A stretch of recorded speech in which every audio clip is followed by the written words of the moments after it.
Siz çoxdan yaşayırsınız burada? Yaşayırıq 20 il var belə yaşayırıq hə. Neçə nəfərdir? Niye çekirsiniz ki?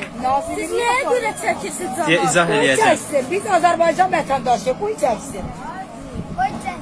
Necə pul? Restoranda bana bu kadar polis. Mənə bax, dolanışığınız necədir?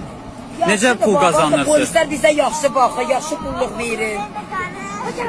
Uşaqlar mağazinə girəndə bu polislər uşaqlara çörək alır, yazıqları gəlirlər. Nə deyək? Onlara kömək, Allah da polislərə kömək verir. Nasıl sen böyle adamsın? Mənə səfirlər. Bu adam hazır köle.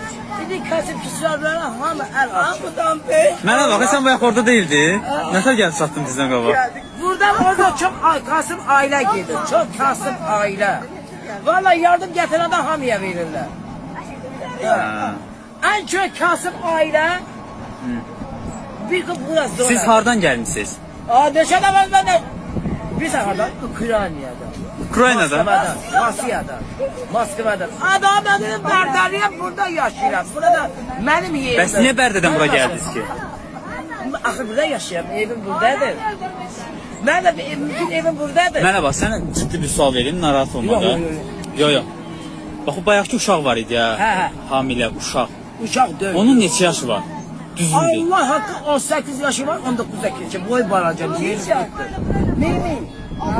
Bəs niyə sənədləri yoxdur onun? Demedim yetim uşaqdır. Hükümet özü düzardır. Hə. Onların sənədləri. Ataları öldü. 7 ildir. Ataları öldü. Hə.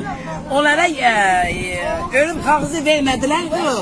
Onların sənədləri düzardı. Onların yetim pulları alaq. Elə də qardı idi. Hükümet özü onlara sənəd düzardı. Ha, hükümet özü düzardı. Bana geçseler onlardan soruşarlar.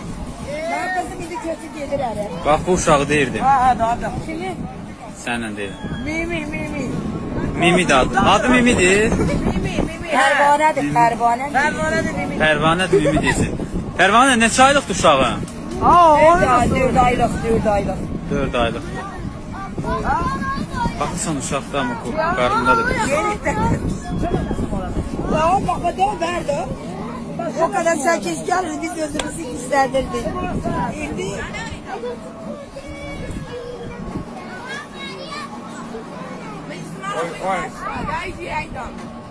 Necəsən? Şəkilimi çəkmədə deyirəm.